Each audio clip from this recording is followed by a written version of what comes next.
Let's Talk to Animals. My name is Shannon Cutts. I am the founder and CFO of animallovelanguages.com. This right here is Pro Cutts. He is the CEO.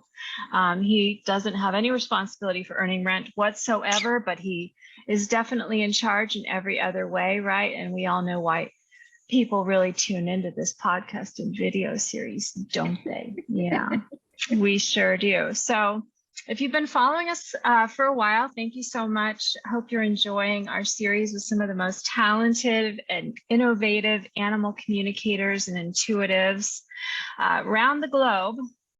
And today we're going to talk with Jessica Lindsey. She's got a particularly unique background and multiple skill sets and a really cool, unique toolkit that drew me to her website. You know, it's one of those fun things when you go online and you think you're looking for one thing, and through 6 or 60 degrees of separation, you end up on something else. And I was like, oh my, as I'm reading this website, I'm like, oh my goodness, she talks to animals. Like, I've got to get her on the podcast.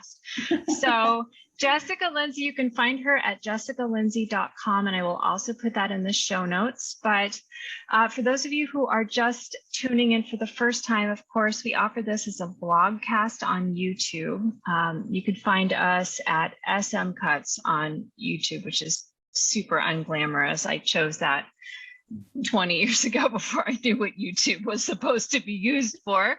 And we also stream on all the popular streaming platforms. So Anchor and Google and Amazon Music and Apple and all those other greatest hits. You can find us. If you can't find us somewhere, let me know and I'll make sure we get added. But however you're watching or listening with us today, this is a podcast where we talk about animal communication. The elephant in the room, so to speak, being the kind of the woo factor of, okay, yeah, so you talk to animals. Awesome. Cool, lady. Catch you later, right? No.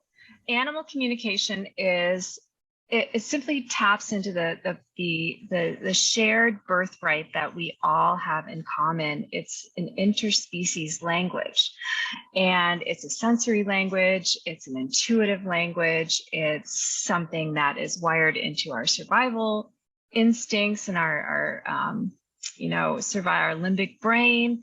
There's all kinds of ways of accessing it, and human animals are really kind of late to the party because, of course, we haven't really gotten any formal training or even introduction to interspecies communication. So it's often happening with our own animals, even with the wildlife around us, and we just don't know it. And so this is really a podcast about kind of bringing us up to speed. And for those of you who are interested, either because you have pets or you are passionate about helping with a local rescue center or charity, or you really care about wildlife and you'd like to foster peaceful coexistence in your shared space, or for some other reason where animals, human animals and non-human animals intersect, this is definitely the podcast for you. So without any further chit chat from me, right? Because we're here for Pearl and Miss Jessica, aren't we? I would like to introduce you to Jessica Lindsey. Thank you so much for taking time out and donating your time today to be a part of our podcast series. Yeah, you're so welcome. I think this is so wonderful that you are putting this on and helping to bring it more into the mainstream, that it doesn't have to be so woo-woo or thought as something that's not that everybody can do. So I just love that. So yeah, I'm so glad to hear it. Yeah. Let's talk about that. Let's talk about that for a minute. Let's talk a little bit about your background, and talk about de-wooifying things, if that's even a word, right? Let's talk about kind of where you're coming from, like what's your background and how did you move into a space where you started to include animal communication?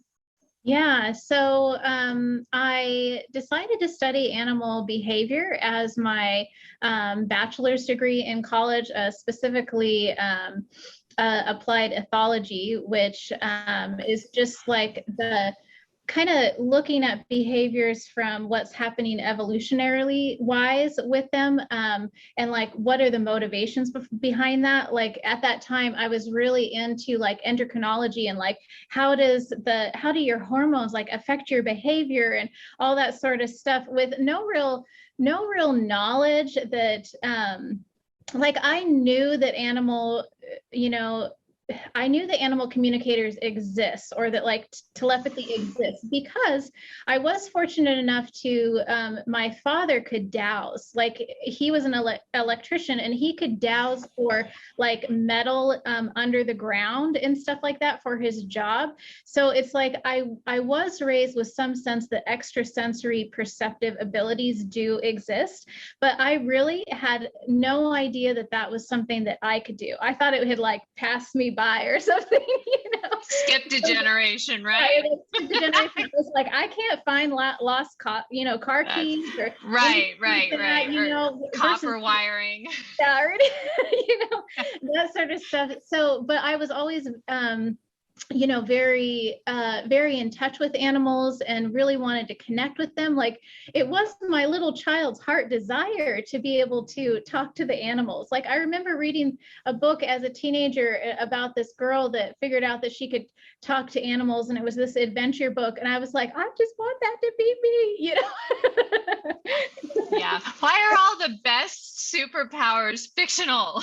Yeah, exactly. I was all about fictional superpowers, becoming real and everything.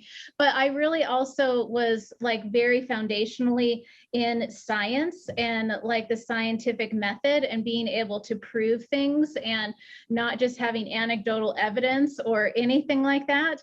And then as I was working as a veterinary technician, and I ended up working a lot in emergency veterinary surgery and also just like high risk surgery and everything.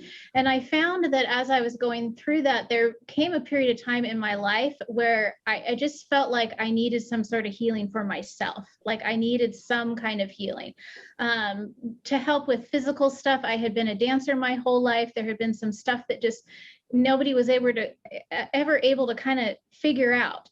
And there was this one moment where I just had this one day where I was like, I need an energy healer. I don't even know what that is, or if that will help, but it was like, I need that in my life for some reason.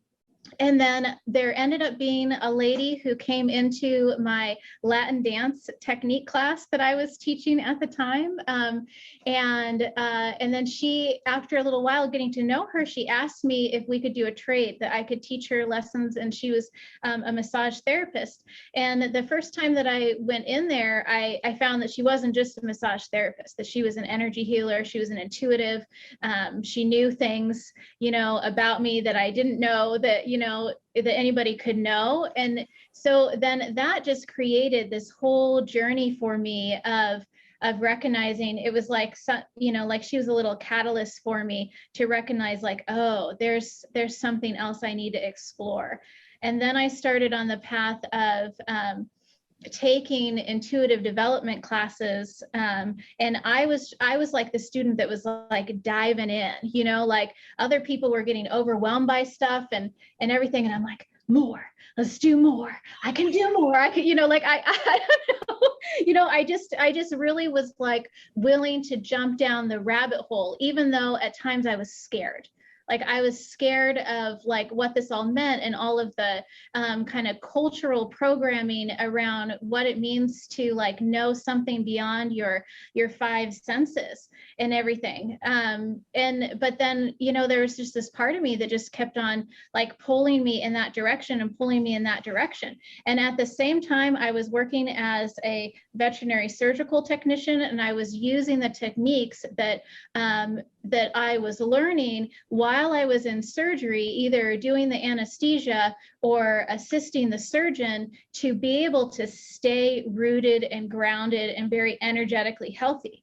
Because when you're around another being that's in a state of like kind of in between being awake and like in their body and out of their body, it can be very easy for for us to kind of mirror that and match that. And, you know, and to even get kind of a little bit like sleepy or unconscious feeling. And yet you have to be there and you're holding like another being's life in your hands, whether or not they're going to make it through the surgery. And I found that it was like so extremely valuable and important that if I could use the energy techniques that I had learned in that setting, that not only did I stay super focused, but the surgeon did a better job doing surgery. Fantastic, you know, right? Like everybody was able to do that.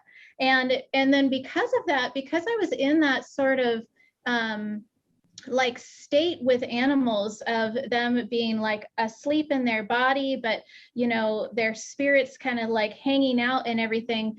It's like I started to develop this awareness of almost kind of like walking between worlds sort of thing, where you're like in the realm of the physical and in the realm of spirit at the same time.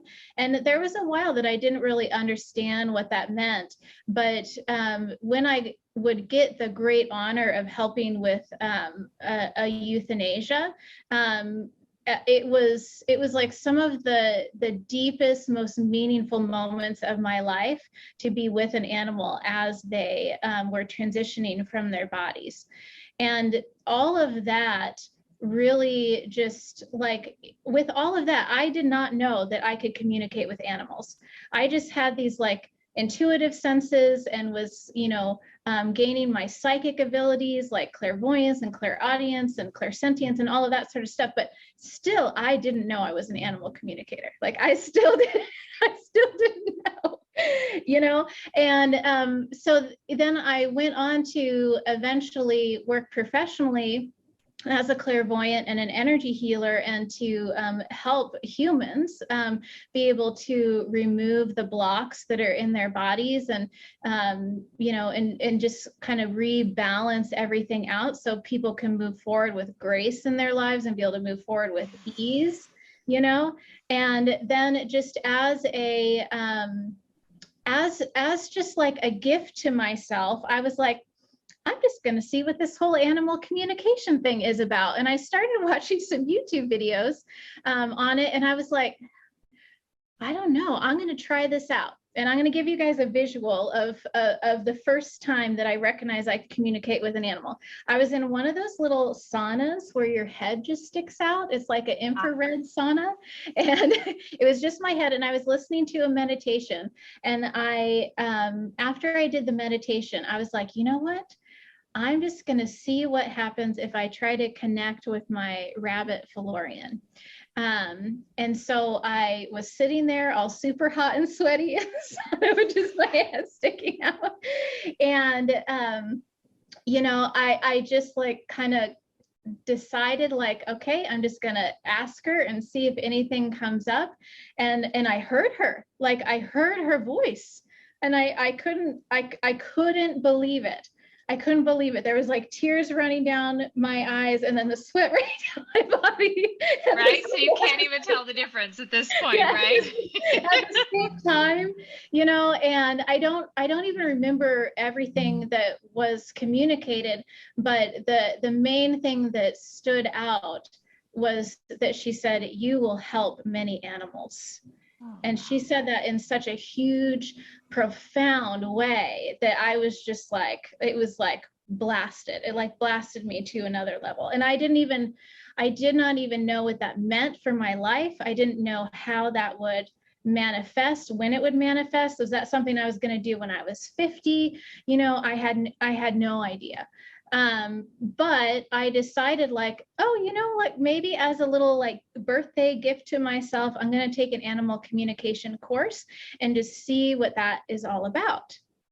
And then when I did that, I realized, oh, I had already been doing this. I just didn't realize what it was called. And what I mean by that is when I would have clients, a lot of times like young mothers, single mothers who had experienced some form of trauma would come to me to help with what was going on with them and their pre-verbal children, like 3-year-olds, 2-year-olds. And I recognize after learning like the official techniques of what was considered to be telepathic communication, that I was already doing that with these young children. That was how I was getting the information to be able to relay to their parents.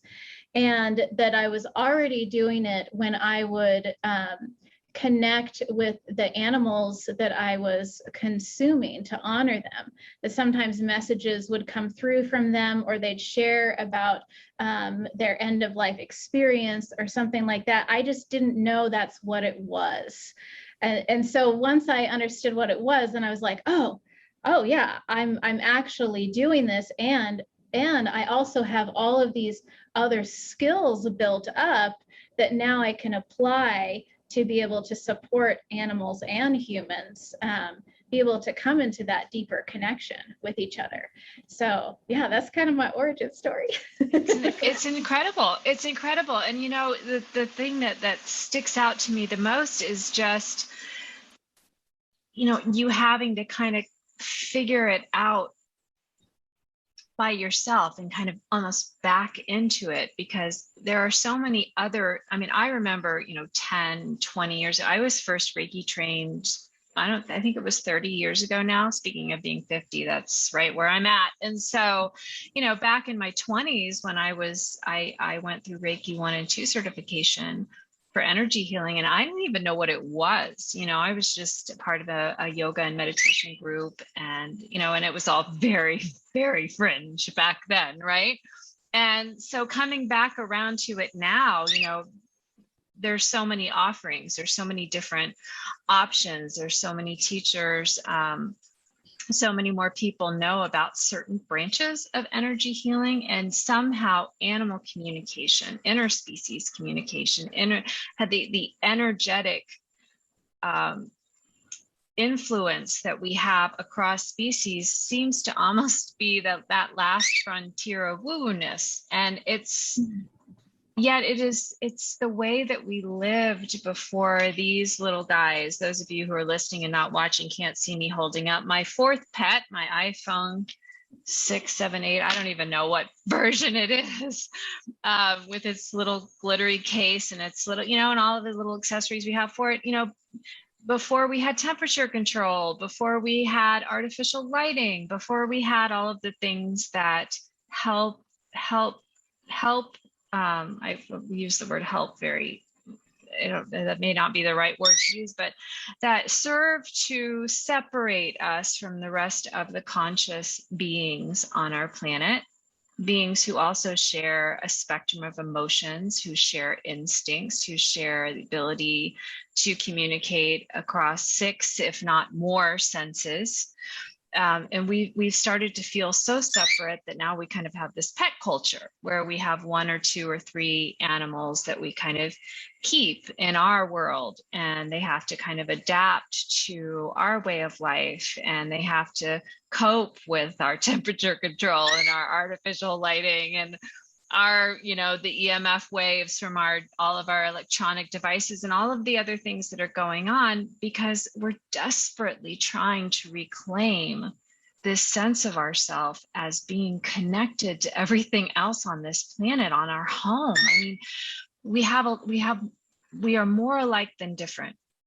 We always have been. We always will be. And I truly have started to really come to believe that it's extremely painful when we forget, painful to the point where sometimes our subconscious will take matters into its own hands, like it did for you in that infrared spa. You finally just kind of gave it a shot. So let me just try it. And that's really, those of you who are listening today, who are watching today, and maybe you've never had an experience of this before, but obviously we're 20 minutes into it and you're still listening, you're still watching. So there must be something resonating, right? Because otherwise you wouldn't be listening or watching a podcast called Let's Talk to Animals. You could be, get fit in 30 steps a day, or, retire at 50 or whatever it is. There's so many options out there, and here you are. So maybe it's time to just give it a try, to just take that first step across that interspecies threshold. It's not a barrier. In fact, I have a free resource on the animallovelanguages.com website called Animal Communication Camp. It's a 5-day adventure, just introduces you to 5 of the main ways that we communicate across species. And all you have to do is sign up. You get an email every single day, and you can just start playing with this a little bit, start exploring the different ways you can send and receive messages with your own animals, or even I've had clients use it with even the local wildlife, to try to create a little bit more interspecies community harmony. Another great way to start experiencing it, if because we all like to have a little backup or a little support, or somebody in our corner being our believing eyes or cheering us on or giving us a little direction, is to work with an animal communicator. Like myself or Jessica. I mean, I know, or you, right, Pearl? He says, yes, Mom, evening rice. I know, we'll get to that. At almost 23 years old, he gets his rice at 4:47 on the dot. It's nicely warm, just the way he likes it. And if it doesn't arrive on schedule, I will hear about it. So, but let's talk about that, because, Jessica, you and I were talking about before we pushed record today, we were talking about, three of the major reasons. And I felt like, you and I kind of on the same page with this, that people come to an animal communicator for the first time. One is, when a pet has passed, and there's that grief, and there's that driving need to find out, can I cross the veil? Can I stay connected? I just don't think I can handle this. I miss them so much. And so that's exactly, those of you who are watching, Pearl is emphasizing this point with a full wing extend and a tail right in my face. So that is the number one reason why people will seek out an animal communicator. The second one I would say would be, and I actually didn't include this before, it's just coming to mind now, Jessica, is lost animals. I just went through this with my box turtle, Bruce, and let me tell you, anyone who worked with lost animals heard from me, because we definitely don't want to try this at home with our own animals when we're in kind of a heightened emotional or even a panic level state, and we really need one another at that point. That is not the time to learn animal communication and dive in. That is the time to reach out for help immediately, and we are here for you. Another reason is, so-called problem pet behaviors. Whether they're trauma-based, which is of course in your wheelhouse, Jessica, or they are health-based, which is also in your wheelhouse, or they are, perhaps mirroring or modeling the human in the equation. Of course, the person we often think, oh, can you just fix my animal, please? It's like, if you ever occurred to you that your animal is just fine, which is why I really love that you're seeking out. It's like, wait a minute, maybe I need, an energy healer, an energy worker, a light worker to help me stay balanced, because when somebody we love is affected, especially if there is a behavior issue, there is a trauma, there is a medical, there is something going on with the end of life transition, we're going to be affected by that. And we are not in a space to make good decisions. We're not in a space to think clearly. We're going to need that support. So, let's throw out a scenario here. Let's say somebody is facing kind of one of these issues. Like, let's just say it's a more serious health need, or even something that maybe could be leading into a transitional issue. And it's like, how would you work with someone like that, first meet, and you're connecting, and, some of the recommendations for the animal and for this unit, this human and animal, this relationship that is in crisis right now. Like, what would you recommend to somebody who may be listening and is going through this right now? Yeah. So, like for my business personally, I offer a couple of different ways that people can get the information. They can either do like a phone or Zoom session with me, or they can do like a session where I just communicate with the animal on my own and email the transcript of everything that is happening. So I think when it comes to potential end of life transitions and that sort of stuff, that I want for the humans to do what's going to feel the best for them in terms of managing and honoring their own emotional states and wanting information and wanting to do what is best for their animals. Like someone doesn't come to an animal communicator unless they really do hold deeply within themselves to have the best intention for the outcome for this other being that has been a huge part of their life and a huge part of their growth and their opening to love and everything like that. So, I think, and because I do come from a trauma therapy background and stuff, I really want to hold both the animals and the people in a space where they really feel like they can experience everything that they need to experience and to be able to work through that and move through that. I find often with the animals themselves that if it is indeed a situation where they will be transitioning from their bodies and rather soon, that there can be a lot of desire for them to get across what they really want to get across to the human that has been in their life, and that they have some of the wisest and most valuable insight that any human could ever experience can come from these other beings, such healing and loving insight.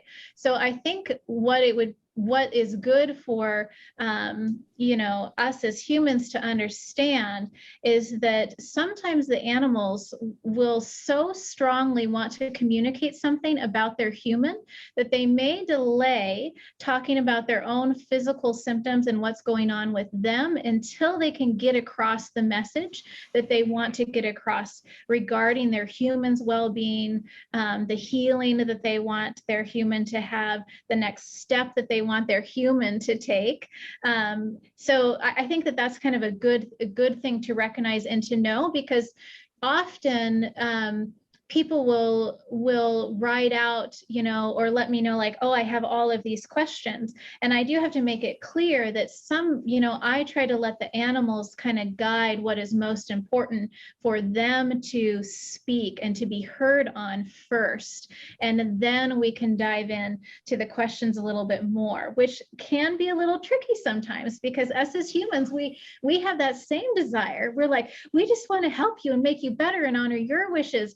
And so I do have to kind of balance that, because I realize that for some animals, this may be their only time with this particular human family that they get to express their truth around what it has been like to be with this family. And so I think that's just kind of an important thing to know. And then after that, once that truth can kind of come out for them, then I find at least that they are able to then drop into their feelings of their own body and share what is going on, and be able to give information about what it is that they want, what it is that they don't want in terms of things like veterinary care, or how they want any end of life transition things to happen, whether it is that they want to pursue a surgery or not. Those are the sort of things that we can dive into afterwards. But it's just like holding anyone's precious like emotions and experience, that there has to be that opportunity for that to happen first, and for both the animal and the human to be held in the experience of what that is first, before we can kind of dive into what are the next steps in that journey. That makes perfect sense. Of course, it makes perfect sense, when I'm not at a time in crisis in my life, with one of my beloved animals. One thing I experienced very strongly when my mother's soul dog JP Morgan was passing several years ago. And I convinced my mom and dad to hire an animal communicator so the three of us could talk with JP Morgan and find out, what was going on with him, what his wishes were in terms of, are we going to pursue another invasive surgery versus are we going to look at palliative care and an easeful transition. And there was such a desire to kind of micromanage the process on our end, exactly what you were sharing, writing out all the questions and wanting to get it just right and wanting to do a perfect job, because sometimes that's how we love, especially when we're in crisis. But just inviting this objective voice into the conversation, who didn't have that attachment, wasn't in crisis mode with us, and was able to mediate and be that bridge of communication. It was surprising how fast we all calmed down. We went from a state of just, everybody was diving for the tissue box at the same time. We were just, in 30 minutes, we went from just being total chaos as a family unit to feeling calm and actually laughing and smiling and making some plans, because there was clarity. We had heard what JP Morgan wanted, and it's a difference between, you can listen to a podcast, and I'll just say this, I know we have to wrap up because you have a busy schedule, Miss Jessica, but I'll just say this, there's a difference between, kind of thinking through it with our logical left brain mind and going, yeah, I don't really believe this works, or yeah, maybe, or, maybe only if this happens, or yeah, well, maybe I'll refer that to my sister. She's always been a little wonky anyway, versus giving yourself the opportunity to actually have an experience of it. Intuition, basically, my personal definition for intuition is something I know that my mind, no matter how hard it tries, it can't talk me out of it. And sometimes when you hear something from the animal communicator that a response from your animal to a question you've asked, you just know that you know that you know. I can't tell you how many times I've had a pet parent say to me after I've asked the question, I've delivered the response, and they're like, oh my gosh, I knew they were going to say that. It's one of my favorite times, because it totally proves that we can all do this, that our intuition is alive and well, despite the left brain's attempts to lock it in a little tiny box and never let it out for playtime. And it also proves that what the work that you and I do, Jessica, it has so much value, because again, we're stepping in a moment where there's something going on with this relationship, and we're just there to kind of help each party hear clearly and breathe a little more deeply and take some time and consider a different perspective. But I will tell you this, when you hear from your animal, and you can lay awake all night, your left brain can throw everything it has at this knowing, and it won't be able to talk you out of it. And there's no substitute, is my point here. There's no substitute for giving yourself the opportunity to experience animal communication firsthand.